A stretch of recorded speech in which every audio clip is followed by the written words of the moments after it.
Good evening and welcome to Weekly Wine News with Matt Denune.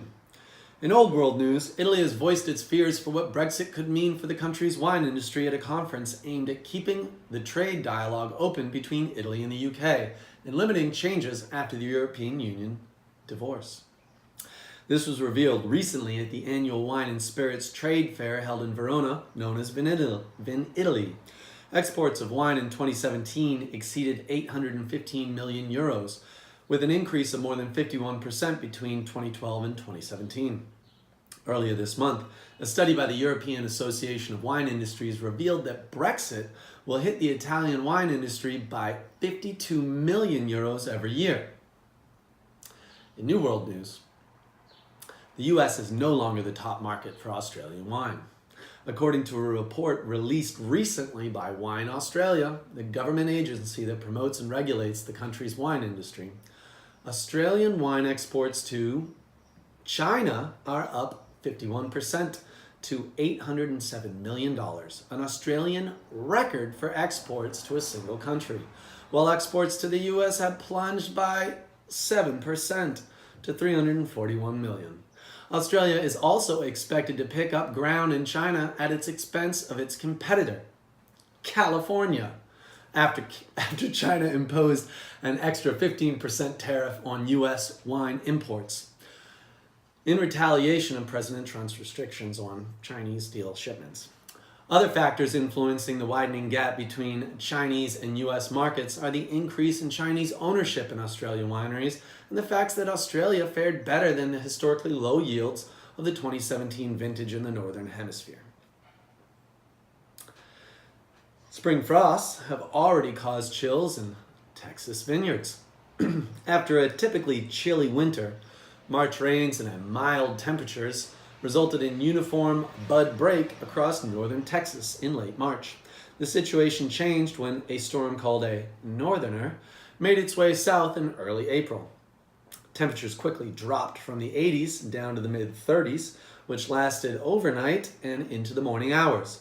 Many of the areas affected are in a drought condition, and those that irrigated during the low temperatures fared much better.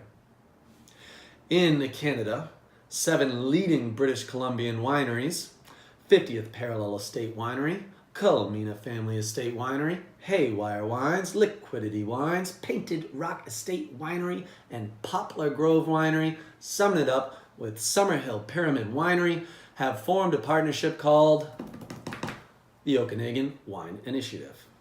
Their mandate is to work together to improve all areas of viticulture, winemaking, and winery operations, market development and sales by sharing resources and expertise, and to go to the market as a group under the banner of the Okanagan Wine Initiative. A collection of member wines will be selected annually to benchmark the region's style and diversity at national and international events in tastings.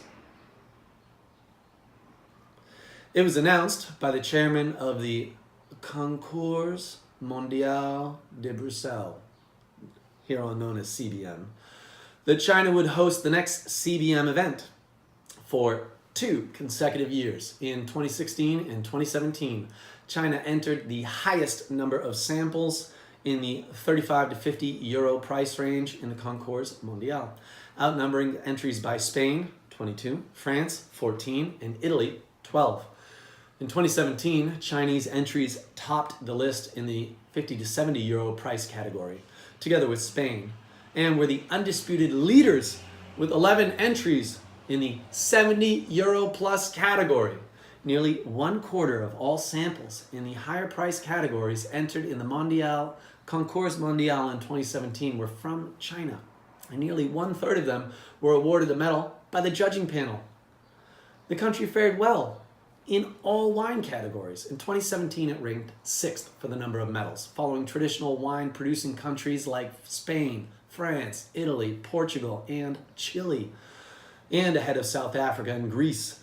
The number of grand gold medals awarded to China wines increased 3 times from 2016 to 2017. Last year, for the first time, a Chinese winery was included in the prestigious CBM list of revelations.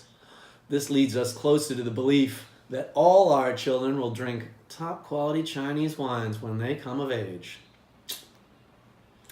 Earlier this year, the Canadian Food Inspection Agency, the CFIA, announced that in light of the consultations request, effective March 12, 2018, the CFIA has replaced the current voluntary country of origin statement for wines blended in Canada with a new statement in an effort to minimize consumer confusion.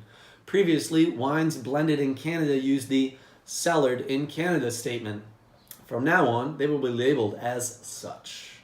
For primarily imported wines, it will be labeled as International Blend from imported and domestic wines. For primarily domestic wines, it will be labeled as International Blend from domestic and imported wines. This is an enormous step in the right direction for consumer transparency. When bulk wine is being shipped and bottled outside its country of origin on such a large scale, government policies like this one allow the consumer to see behind the curtain and what can be a very misleading label practice. The new California Certified Sustainable logo was just approved for use on 2017 vintage wines by the California Sustainable Wine Growing Alliance, a joint effort by the Wine Institute, a state association, and the California Association of Wine Grape Growers.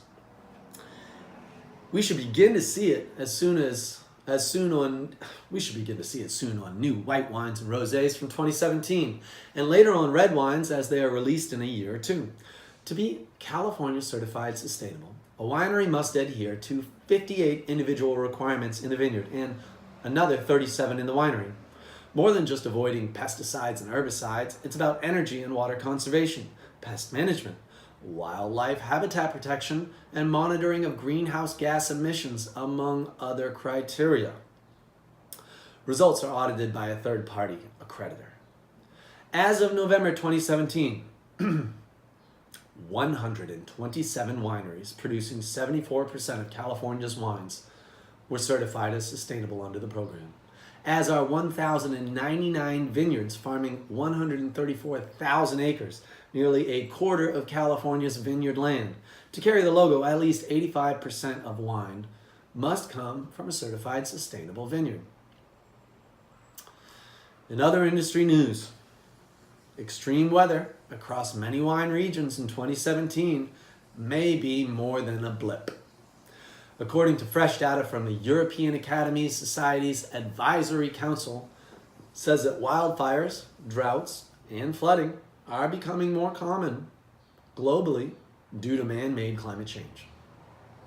Overall, weather has become more volatile and more extreme in the past 36 years. Flooding events have quadrupled globally since 1980, while droughts, forest fires, and extreme heat waves have more than doubled in that time, said the Council, which is made up of 27 national science academies in Europe, including the UK's Royal Academy. While the potential risks to life are clearly the most pressing concern, the Council's report also has residents in the world of wine that endured a heady mix of extreme weather events in 2017. We'll keep you posted as more comes. A Kentucky bill allowing limited direct-to-consumer spirits and wine shipments was signed into law this month. The bill permits visitors to the state's distilleries and wineries to purchase bottles and have them shipped home, as well as join subscription clubs. The Kentucky Distillers Association estimates more than 1.2 million visitors made stops at Kentucky distilleries on the Kentucky Bourbon Trail and Kentucky Bourbon Trail Craft Tour last year, with roughly 70% coming from out of state. Under the bill, visitors to Kentucky distilleries are able to purchase 4.5 liters or 6 750 milliliter bottles per person per day for shipment, as well as receive shipments of up to 1 9-liter case of spirits annually as part of a club membership. Wineries, meanwhile, are limited to selling 4 cases of wine per person per day per shipment.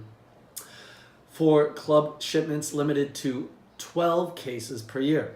Retailers are also included in the bill and would be exempt from the in-person purchase requirement. permitted to sell and ship 4.5 liters of spirits per person per day and 4 cases of wine per person per day. Kentucky distilleries would still have a limited shipping reach with just 8 reciprocal markets. Arizona, Washington, D.C., Hawaii, Nebraska, Nevada, New Hampshire, North Dakota, and Rhode Island, all allowing interstate spirits shipments. In obituaries, Nino Pirapan died on April 13th at home, surrounded by his family, according to UK importer Liberty Wines. He will be remembered as a standard bearer for wine quality in Italy's Soave region, and in particular for championing recognition of single vineyard cru sites, as well as the aging potential for the area's white wines. Haridimos Hatzidakis, the man who helped put Santorini wines on menus of Greek restaurants around the world, has passed. He was 50 years old, and he was highly regarded for pronouncing wines expressive of Santorini's terroirs through experimentation, organic farming, and minimal intervention in the winery. He was the first on Santorini to use indigenous yeasts, a practice now widely emulated, and was a fierce advocate of the potential of indigenous varieties in Santorini. Hatzidakis produced the island's first single vineyard Asiartico. He is survived by his 3 children. His eldest daughter, Stella, who is currently the director of the Hatzidakis winery, is said to have plans to take over the winery. That's the wine news this week. I hope that you continue to watch our videos. We have seen a little bit of an increase with episode 4 now out. I hope to see a bit more. Please remember to like us so that we can get some feedback from the internet. And please, we need some more comments, all right? I need to know what you want to hear from us, because the wine that we read and bring to you is what we think is important, but we think you're more important than what we think is important. Get? So, until next week, I cheers to you and all of our followers to more and more wine news.